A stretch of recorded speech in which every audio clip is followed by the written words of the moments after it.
Anish, tá me gon hasmán Dave, conas ACS nó CPR a dhéanamh gan na beola.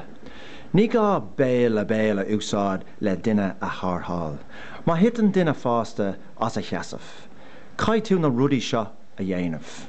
Dús bara, fói amach an bhfuil an duine gan bhthú nó gan an all.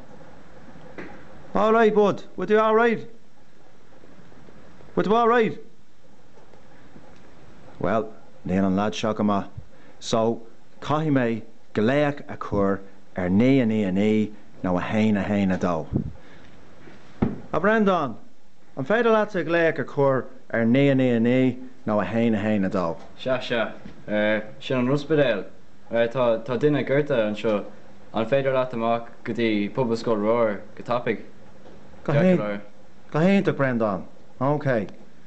Now, Anish, caig mise cóhrú a dhéanamh.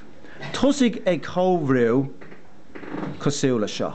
Caid tú brú go tréin is go tapa I lár an cléamh. Leanúirt go dag an céir. So, Anish.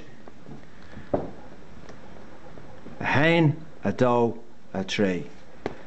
Ag fánach beo, ag fánach beo. Ag fánach beo, ag fánach beo. Ag fánach beo. Ag fánach beo.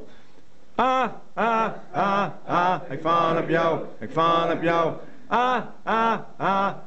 Ag fánach beo, ag fánach beo. Now, Anish, is féidir leat a batha duine a thárthall. Chun tuilleadh eolais all, féach www.citizencpr.ie.